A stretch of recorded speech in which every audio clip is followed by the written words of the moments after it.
May gagawin pala tayong mga idol na fairings ng motor.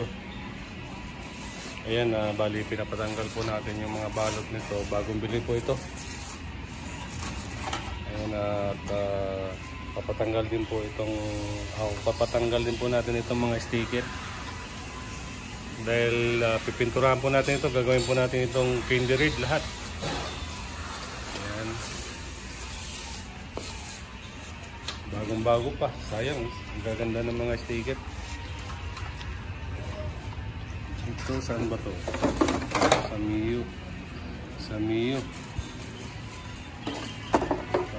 Dalawang motor po ito, isang Aerox yata itong isa.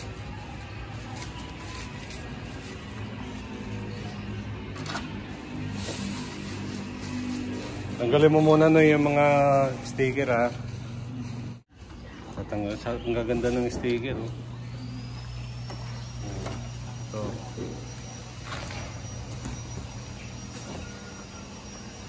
Kung malambot lang, kung kaya sa kuko yan. Ingatan lang na magasgasan na yung plastic ha. Ayan, at pag natanggal po natin mga idol yung sticker nito, sisimulan na po natin ang pagpipintura dito.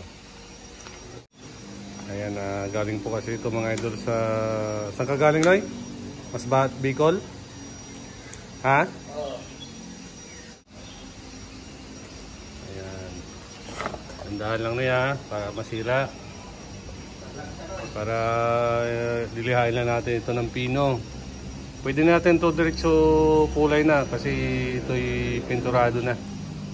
Maliban lang kung purong plastic talaga siya, saka natin ito pwede bugahan ng plastic primer. Pero sa ganitong itsura po ng plastic, pwede na po natin ito lihain na maayos, saka diretso na po ang pagbuga ng kulay o pintura. Alam mo, kailangan mo. Alam ko na iisip ko rin yun.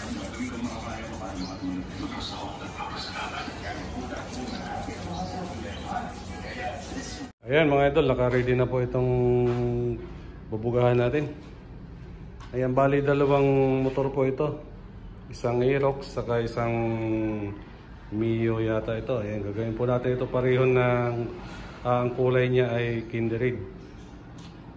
Ayan, dito na lang po natin ito bubugahan mga idol. Ginawa na lang natin ng mga patungan na ito na pangmalakasan dahil hindi naman tayo nagpipintura ng motor. Bihirang-bihira lang, ngayon lang ulit. Ayan, naka-ready na. Ang gagawin po natin dito mga idol ay magbe-base muna tayo.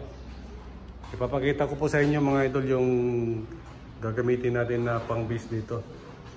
At saka yung candy red na gagamitin natin. Ayan, ito po yung pang-base natin mga idol. Ayan, makikita nyo. Ito po ay high-peak po ito. Ang lagayin lang po niya K90 ko dahil wala po tayong lagayan na mapaglagyan doon sa binilahan natin. Ayan. Tapos ito naman po yung candy red natin.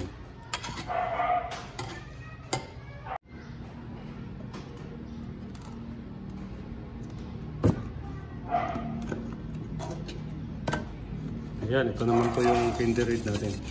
Pag tinignan po natin ay parang kulay maroon lang siya, pero pag binuga po ito ay mag-iiba po siya. Ayan, at ito naman po yung top coat natin na gagamitin. Saka itong thinner natin. Ayan, magtitimpla lang po tayo mga idol ng pang-base natin na ito.